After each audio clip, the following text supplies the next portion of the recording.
ആത്മാവിന് ഇവിടെ എന്ത് കാര്യം? ഓരോ വ്യക്തിയും ഓരോ ലക്ഷ്യത്തോടെയാണ് ജനിക്കുന്നത്. പക്ഷേ ജീവിതയാത്രയിൽ പലപ്പോഴും അത് നമ്മിൽ നിന്ന് അകന്നു പോകുന്നു.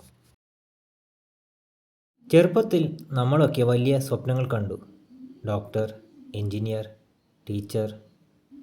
കോഴ്സിൽ ജോയിൻ ചെയ്തതിനു ശേഷം മാറ്റങ്ങൾ വന്നു.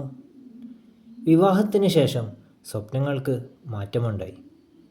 സ്വപ്ന ജോലി ലഭിച്ചപ്പോൾ ജീവിതം സുഖകരമാകും എന്ന് വിചാരിച്ചു. പക്ഷേ അപ്പോഴും എന്തോ കുറവുണ്ടെന്ന് തോന്നുന്നു. എന്തുകൊണ്ടാണ് ഇത്?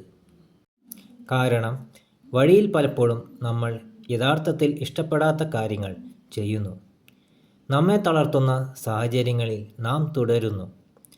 കാലക്രമേണ ഈ വിച്ഛേദനം സമ്മർദ്ദവും അസന്തുലിതാവസ്ഥയും സൃഷ്ടിക്കുന്നു.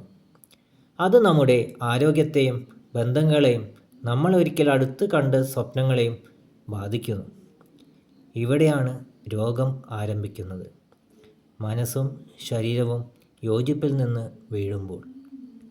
ആത്മീയ സുഖം കണ്ടെത്തുന്നത് മനസ്സമാധാനം മാത്രമല്ല, അത് സന്തുലിതാവസ്ഥയുടെ ആത്യന്തിക അവസ്ഥ കൈവരിക്കുന്നതിനെക്കുറിച്ചാണ്.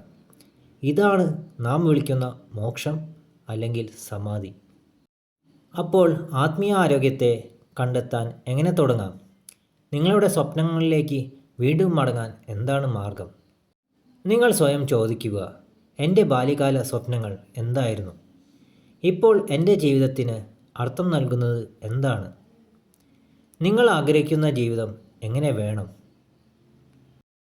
ഇങ്ങനെ നിങ്ങളുടെ ലക്ഷ്യം അറിഞ്ഞു കഴിഞ്ഞാൽ അതിനെ ചെറുതും പ്രവർത്തനക്ഷമമായ ഘട്ടങ്ങളായി വിഭജിക്കുക.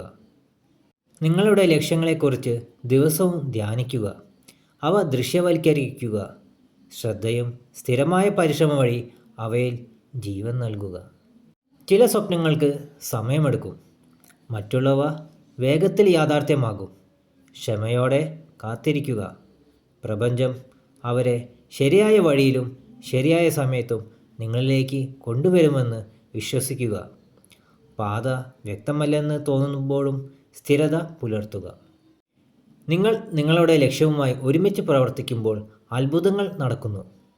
നിങ്ങളുടെ ആത്മാവ് ശാന്തമാകുമ്പോൾ ആരോഗ്യം മെച്ചപ്പെടുന്നു, ബന്ധങ്ങൾ ദൃഢമാകുന്നു, നിങ്ങളുടെ ജീവിതം രൂപാന്തരപ്പെടുന്നു.